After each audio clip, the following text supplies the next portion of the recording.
Hey everybody, Karaoke here. It is now time for you to run your first dungeon paths. And previously we've talked a little bit about how dungeons have two different modes, story and explorable. I thought it was worth taking a little time to talk about that in more depth. Now, story mode dungeons are meant to tell a story that's integrated into Guild Wars 2's personal story. So it can make a really good starting point for people who are getting into dungeons because it builds on that story, or really it's meant to go alongside the story that you tried out in the personal story. The dungeon story is really about Destiny's Edge. Prior to the events of Guild Wars 2, there was a great adventuring guild called Destiny's Edge, and they hatched a plot to defeat Kralkatorrik, one of the Elder Dragons, which failed horribly.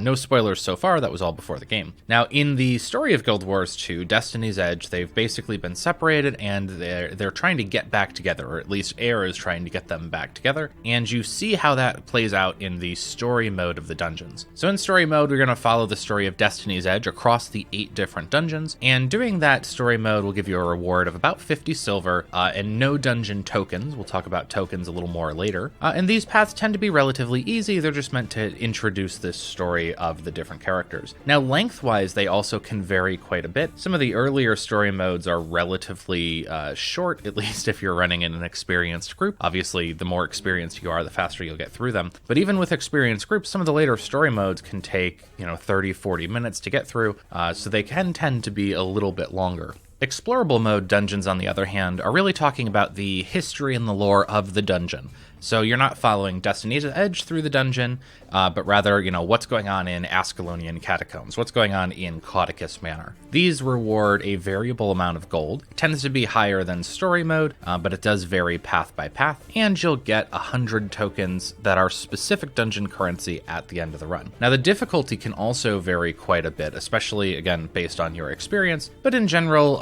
you should expect these to be somewhere between the easy to moderate difficulty when you're considering the entire game. Now, there is some shared story within dungeons. You'll see that there's parts that you'll repeat across the different paths, and it's kind of the same thing going on. You'll approach the dungeon in a different way in each of the explorable mode paths for a dungeon, but there's not really a whole lot that's integrated about the story across all 8. So, for example, the Ara explorable paths don't really have much to do with the Ascalonian Catacombs explorable paths. So because of this, I tend to recommend that people start with a story mode dungeon, run through the full set of 8, so you kind of get that story all at once, and then start with the explorable modes. So let's see how it is to start one of these story mode dungeons. What I want to show you here is that I went on an alt character with like 300 something achievement points, and I did have a level 80, but I found a story mode dungeon sitting around in LFG, and I joined it, and the first thing I did was I asked, hey, is it okay if I'm new, if I don't know what I'm doing? And everybody said, yeah, that's fine. The party that I had was 4 other low-level, non-80 people. I was actually the only 80 there.